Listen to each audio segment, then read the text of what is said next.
Make their Christmas unforgettable with goat guns. Looking for the perfect gift for your husband or man who is a gun lover? Look no further.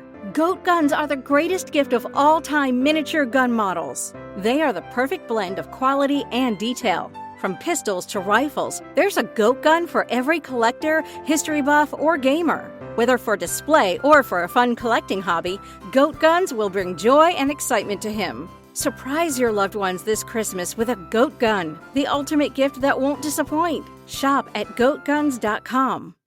Welcome to the Human Capital Innovations Podcast, your go-to source for personal, professional, and organizational growth and development. We hope you tune in often for all things people management, organizational development and change, organizational leadership, and social impact related. Maximize your personal and organizational potential with Human Capital Innovations Podcast.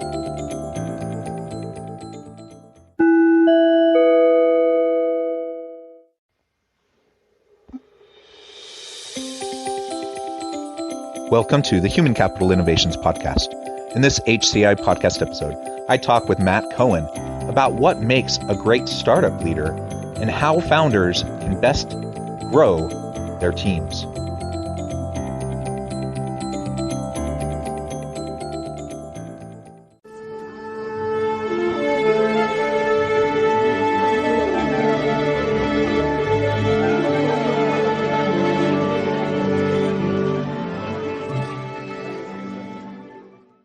Matt Cohen, welcome to the Human Capital Innovations Podcast.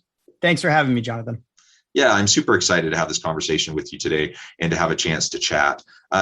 We are going to be focusing our time today on your area of expertise around founders and entrepreneurship, what makes a great startup leader, and how founders can best grow their teams. I think this is of particular interest to many individuals in this technology-driven space right now. We have so many opportunities to develop new ventures and to launch new businesses.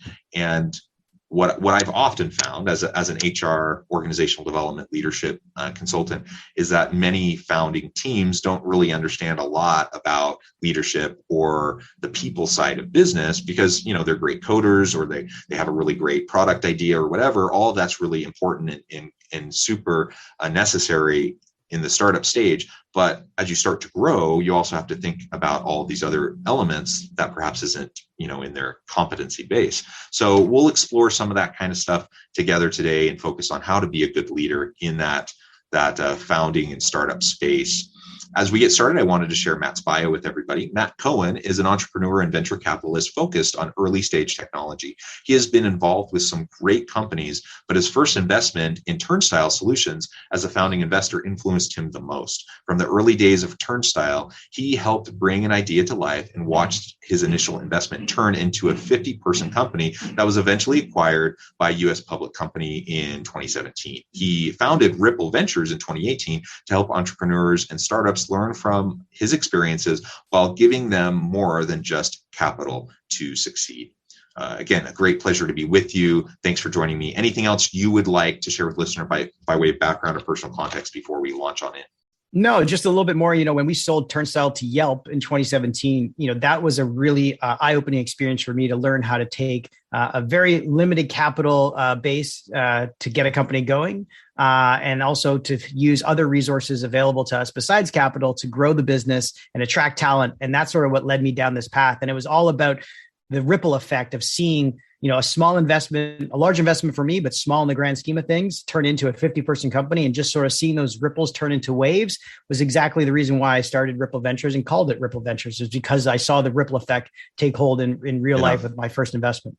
Yeah, that's really cool. So as you find yourself in the space, both, from personal experience as a startup founder, as well as a venture capitalist, what are some of the lessons that you've learned in terms of the leadership competencies, capabilities, the focus that's needed when you're in this founding stage and starting to grow and scale your business?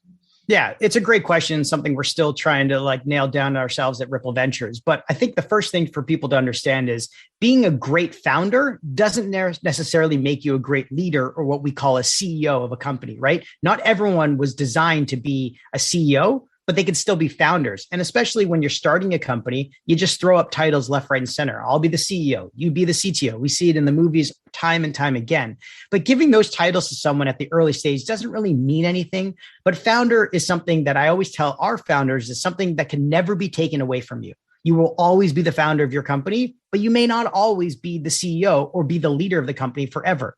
We also tell our founders the people you start the company with are most likely not the people you finish the company with when you eventually have a successful exit at the end of the road. And so we always try to make them aware of that you can never lose your founder title, but don't be fooled into thinking you deserve to have the CEO title all the way through. And it's something we always tell companies when they hire people too. Are you hiring a maker or are you hiring a manager? Sometimes the founders are all great makers of product or great makers of sales teams and things like that, but they're not great managers of those positions. And so we want to make sure we're very clear with people when they go into a startup journey together. It's okay to know that you may not be the leader of this company. Growing up, I've always been told to work hard and play hard, or work smarter, not harder. But in my time spent as an operator turned venture capitalist, I've come to question a lot of these sentiments. And the founders that I like to work with, I always say founders should work smarter and harder. Just blindly working hard as a founder rarely allows you to get ahead, and working smartly rarely develops the grit and determination mindset in the field to survive those failures and setbacks. So we like to tell our founders, make sure you work smarter and harder in the early days. And also, in order to become a leader, you need to learn from somebody else. So having a great advisor or mentor around you as you're a founder evolving into a leader is really important at the early stage. I really like that last piece of advice. Really, everything you just said is spot on. And it's definitely a different skill set. Now, it's not to say if a founder can't grow into being a great CEO and a great leader. There are many examples of that, but it is a different skill set. And so they'll have to be able to grow into it. They'll have to be able to adapt and pivot in terms of their focus, in terms of the attention they give and what they do, right? And so it's not for everybody. You can be an awesome founder. You may not be a great manager or a great leader, and that's okay. You can be a wonderful, super successful entrepreneur, accomplish great things, produce great products and services, provide great value to the market. And you may not be a great leader, and that's okay. So focusing on that, recognizing that, acknowledging that, I think that's a really important first step. And then, like you said, having these personal advisors around you, people that you can lean on, recognizing perhaps where the gaps are, perhaps where you are a little bit limited in your current capabilities. If you have a good trusted team of advisors that you can lean on their expertise, certainly, but also lean on them in your own career and professional development and growth. So you can have a chance to grow into the type of leader that you might want to be for your organization. Maybe you're happy being a solopreneur. Maybe you're happy just, founding and starting organizations and then selling them and moving on and starting another one and being a serial entrepreneur. That all of that's fine. But perhaps you have something that's really your baby, you really do want to grow with it. That's not going to just magically automatically happen. That's only going to happen as you give attention to your own development, so that you ensure that you have the skills and the capabilities necessary to be effective as you continue to grow. Yeah. And also being humble, I'd say, is one of the biggest qualities we look for in a founder. Understanding what they don't know is really important. And so when we speak with founders, we always tell them, be open to feedback, but also accept feedback. Some people just say, I'm open to feedback, but really they're just nodding their head politely and saying yes. But understanding where that feedback is coming from, the why people are saying those things, and incorporating that into your decision-making is really important. At Ripple Ventures, we consider ourselves to be at the most inner layer of working with our founders. We think there's 3 layers to working with founders. There's the inner layer, where you're working with founders on a day-to-day basis. They're giving you calls late at night, asking you, hey, my co-founder is underperforming. What should I do? Then there's the middle layer, where there's people who are there at quarterly board meetings or quarterly catch-ups, or just asking for advice on specific targets, like, hey, I want to speak with someone at Salesforce. Do you know anyone there?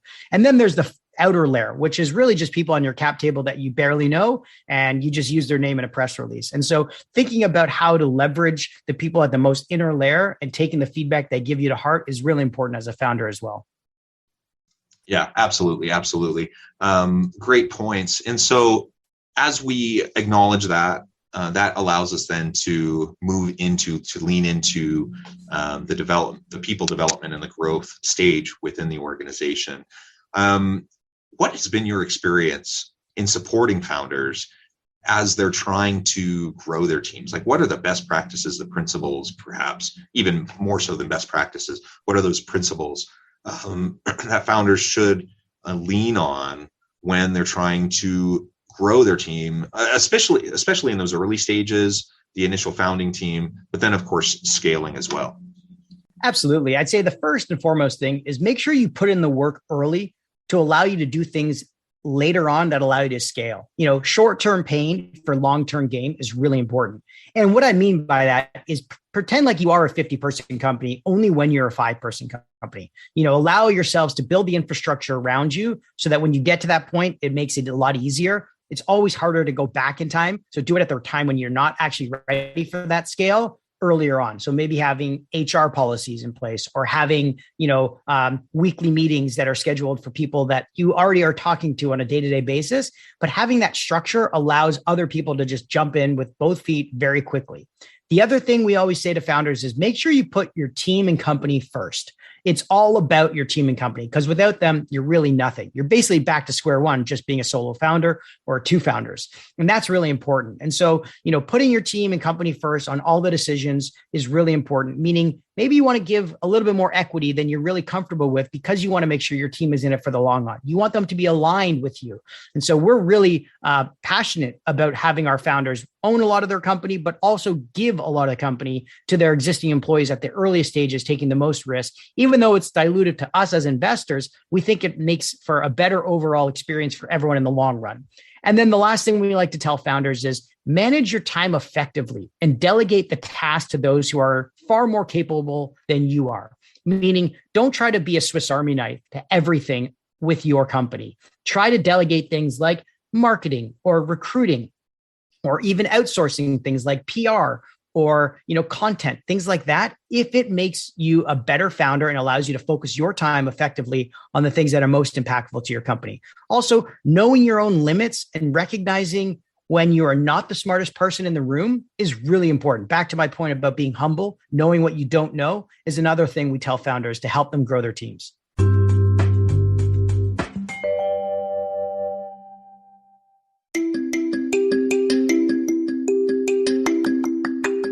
I'm excited to announce the publication of my new book from HCI Press, Bluer Than Indigo Leadership: The Journey of Becoming a Truly Remarkable Leader. Early in my adult life, I learned about an Asian proverb that translates as bluer than indigo.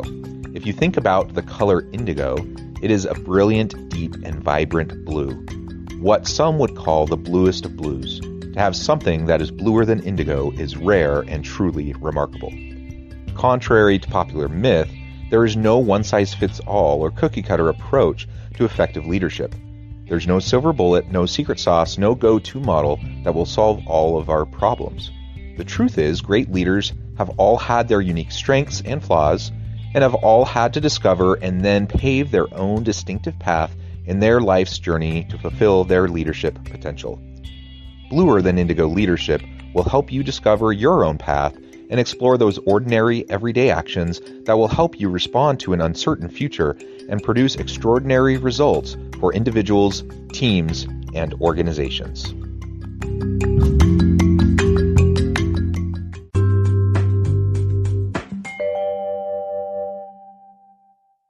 Yeah, I mean, I can't overstate how important that is. that intellectual humility is so vital, and it can be a hard thing because there definitely is a certain amount of drive and ego that's important for entrepreneurs and in a startup phase, but you have to be able to balance that, willing to risk, to take on so much risk because you believe so much in your idea. There's a certain amount of hubris to that, right? But having that, but coupling it and balancing it with some intellectual humility and just recognizing you do not need to be the expert on your team. You can't be the expert on everything. You have your area that you're focusing on, and if you're truly going to leverage the capacities of people around you, form a great founding team, get people with different skill sets, lean on their expertise, and then facilitate, the dialogue that needs to happen so you can create together, and certainly don't micromanage. And if you can start to do that, and that requires developing trust, letting go of some control, allowing other people, empowering other people to make decisions and follow through on those decisions, while of course holding everyone accountable. If you can start to do that, you can truly grow into your role as a leader, in the growth stage of the company. If you can't do that, if you really have trouble handing over control, developing trust with the people you work with, and ultimately delegation doesn't really happen, or at least not true delegation, and you're kind of still having your finger in every little pie. If that's the case, you're going to stunt the potential of your team. You're going to stunt the growth of the organization, and ultimately, it may work in the short term, but in the long term, it's just not sustainable. Especially if you just have great success and the company starts to grow, there's no way you can continue to keep, yourself inserted into everyone else's work and maintain that level of control and be successful. Yeah, absolutely. I mean, we've seen it crush companies literally when a CEO tried to do everything, and it ended up being the demise of the company. It's probably one of the hardest things for a founder to accept, is delegating tasks to things that they think they can do the best. Absolutely. So these are all great comments, great insights and tips in the work that you do with the startups and the founders that you work with. Any other general kind of leadership approaches that you would take, particularly as it relates to perhaps the structure, the organizational design of this founding team and the organization as it starts to grow? Yeah, I think, like I said earlier, giving out senior titles too early could also be a huge detriment to a company's success. It seems like it's very, minor, but really it can end up becoming a huge thorn in your side, because when you give out that VP title or that head of title, and all of a sudden that person doesn't perform to the level at which you want them to, it's really hard to be like, well, I'm already at the head of something. Are you going to hire someone who's more senior than me? What's their title going to be? Because anything less than that, I feel like I'm going to get a demotion. And so making sure you don't give titles away too early in the company's journey, even if you want to make sure that externally the customers feel like they're talking with the most senior person, that's different than internally. And so we really advise founders to think hard about what kind of precedent they're setting for their employees, and also for future employees when they give away such, egregious titles like VP of something that really should not be given at the very early stage of a company. We've seen it happen too many times. Yeah, in fact, I mean, that seems like the norm. And so I guess I always kind of chuckle when I see that, a new startup and someone's VP of whatever. And I'm like, okay, how many people do you have reporting to you? What are you actually managing and leading? And so, yeah, I'm not sure how many people really even buy those titles in the first place. And do they really, do they serve that purpose of what titles usually serve in terms of potential progression and those sorts of things? And is that risk, are the benefits, the limited benefits as I perceive them, are they worth the risks involved with, giving someone that title too early and then having the types of issues arise like you described? I don't think so. I think that is just making a mess that's unnecessary. And to your point, perhaps, you're trying to attract people on your founding team. Perhaps the title is, some part of that, that attraction, but just have honest conversations about it and help them understand why perhaps a title like that isn't the best idea, and instead focus on things like equity, other things that can ultimately be more valuable to them anyways, and demonstrate, the value that they're adding as part of the founding team. It's an ego boost, really, for people's LinkedIn profiles, to be honest with you. A lot of people can't show their compensation on LinkedIn or don't feel comfortable, but they do feel comfortable showing a big splashy title to their friends and family, maybe. And that's what helps them feel okay with giving it out. But I remember when I worked at the bank at RBC, working on Wall Street before I started, Ripple Ventures, we had titles like vice president and director and all these titles for, newer employees. And even my parents were like, wow, you're already vice president. That's pretty young to be vice president of the bank. And I realized, it was just titles they gave out to people to make them feel like they were being adequately compensated with a title when they weren't being compensated financially on the other side. So I learned early on in my career that titles really are meaningless in the grand scheme of things. Yeah, especially when they're not coupled with good, meaningful compensation.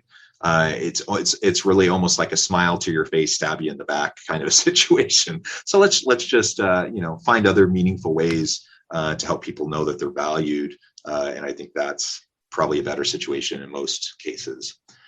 Well, Matt, this is all super fascinating, and I really appreciate all the insights that you've provided. Before we wrap up today, I just wanted to see if you had any final thoughts in relation to leadership more generally, even outside of the founder space, the startup space, the entrepreneurial space. And then we'll start to wrap up, and I'll give you a chance to share with listeners how they can get connected with you, and you can give us the final word on the topic for today. Yeah, absolutely. As a former founder and someone who works with founders every day at the early stages of building their businesses, I can tell you that most founders could publish a novel of the lessons learned and the mistakes they've made along the way. But when it comes down to it, work ethic and grit are essential to success for all founders and leaders. All success has been met with equal parts of failure. And in my own experience, it's how you handle these hiccups that measures how successful you actually are as a founder. And at Ripple, we love working with founders every day, hands-on, through the good and the bad. And most importantly, it's where the founders are working with you on the bad days that you know what your relationship will look like on the really good days. And so it's important for founders out there to understand that, relationship with the investors, if they are looking for investors in their company, and to know that money is not the most important thing when it comes to picking the investors that you want to work with. And so it's important that founders focus on that founder partner fit, like we call it. And they should look for investors that they can work with, as an extension of their management team that can provide them value and experience and connections, and are also in alignment with their company's value and core beliefs. So those are some of the things I really want listeners to think about when they're choosing investors or partners to work with. Yeah, great advice. So Matt, before we close, please let us know how we can get connected with you, find out more about your organization, Ripple Ventures, and then just final word for today. Yeah, absolutely. You can reach us at rippleventures.com. We're also on Twitter, Ripple Ventures. You can find me on Twitter under my own name, Matty B. Cohen, as well as our own podcast series, Tank Talks, which you can find at tanktalks.substack.com, where we meet with leaders in the venture capital and finance and venture operating systems for you to learn from. So please check us out there. And we're always open for direct messages on LinkedIn and email and Instagram, wherever you can find us. So, please feel free to reach out to anyone else on our team. We'd be happy to chat with you. Awesome. Well, thank you so much, Matt. It's been a pleasure. I encourage listeners to reach out, to get connected, find out more about what Matt and his team can do for you. And as always, I hope everyone can stay healthy and safe, that you can find meaning and purpose at work each and every day. And I hope you all have a great week.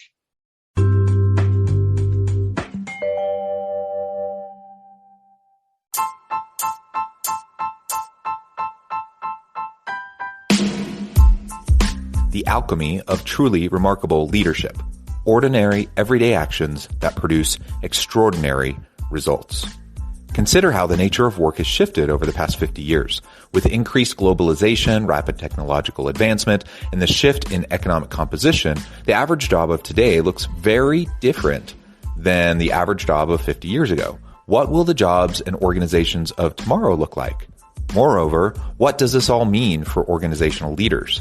What are the core competencies and capabilities of organizations and their leadership that are prepared for continued disruption and geopolitical and socioeconomic shifts? Regardless of what the future holds, increasingly, leaders need to be socially minded, data-driven, decisive, champions of talent, and disruptors of the traditional notions of leadership, teams, organizations, and work. The alchemy of truly remarkable leadership will help you to explore your own leadership competencies and capabilities and consider ways to apply and implement them into your workplace and personal life.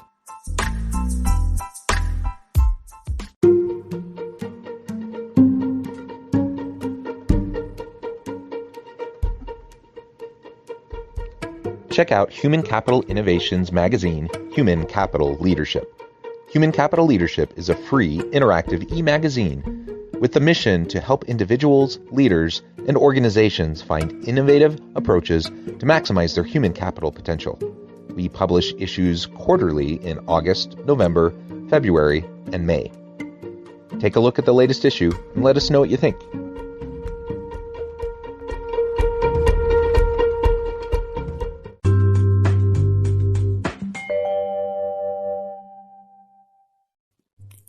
Thanks again for joining us for this episode of the Human Capital Innovations Podcast.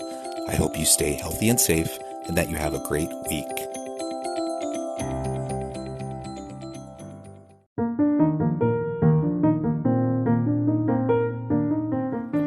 Check out our new weekly LinkedIn newsletter, Alchemizing Human Capital, exploring industry trends via original research and interviews with executives and thought leaders from across the globe. We look forward to having you join us.